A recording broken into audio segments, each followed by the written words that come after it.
Okay, hawak sa gear stick. Gas ng konti. Bitaw si gas. Bitaw si gas. Lubog si clutch. Third gear. Yan. Bitaw si clutch. Gas control. Manibela lang ha. Tapos alisin mo ang paa dyan sa clutch. Footrest lang ang paa. Kaliwa.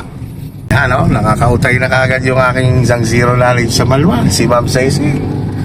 Nakakalayo na o. O sa lahat ng mga interesado dyan o. Gayahin nyo lang to. Dito na ho kami sa Padre Garcia. Isang manual transmission, zero knowledge, but nakakautay na si Ma'am Ceci. Palusong ang gagawin. Yan. Huwag mo lang siya ipo full brake. Kalalay lang. Pinabagal mo, bitaw. Pag nabilis, alalay uli. Bibilis siya, palusong.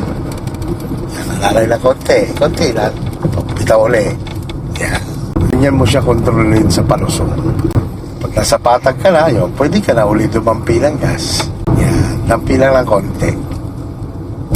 Na hindi siya lalagpas ng 40 km per hour. Gas naman ang kailangan mo ngayon. Signal ulit sa right, lipat ka naman dito. Itsulyap.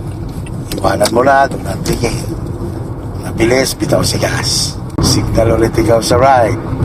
Itsulyap sa right, wala, iwanan mo na, doon ang tingin.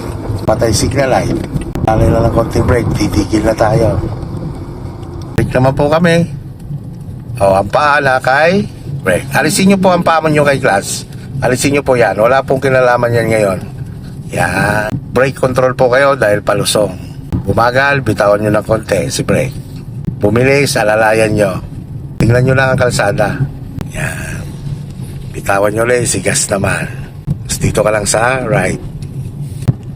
So relax lang ang kamay. Normal po yan, Ma'am Cel. Normal yan. Mawawala din yan. Stay on your lane ka lang. Gas ka naman ngayon dahil paahon. Ganito naman, halimbawa naka third gear ka, binitin ka ngayon ni third gear. Huwag mo lang antay na sobrang bitin na siya bago mo pa siya ilipat. Lipat agad second gear. Pagka ganon.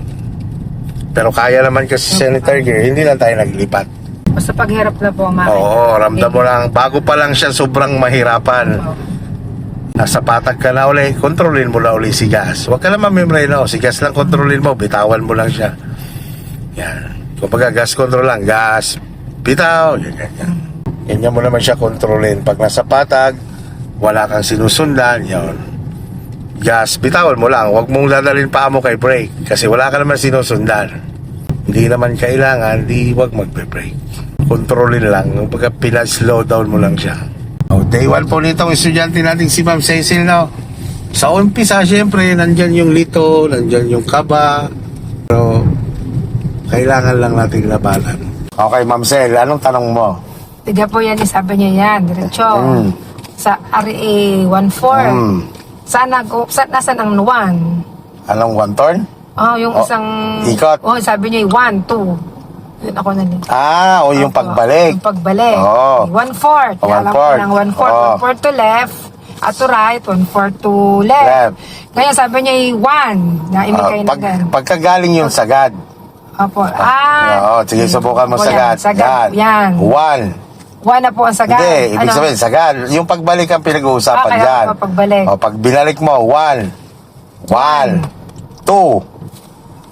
Yun. Yun ang aking iniisip kanina pa. Kaya sabi, binibilang lang ang manibela kapag galing sagad, yung pabalik. Okay. Pero pag, siyempre, pag nagwa 1/4 ka lang, 1/4 sa right, di balik lang din 1/4. Balik ulit. Tingnan mo, 1/4 sa right, balik sa gitna. Yan, 1/4 sa left, balik sa gitna. Yan. Halimbawa, sagad mo, sige sagad mo. Sagad mo. Lumiko tayo ng sagad.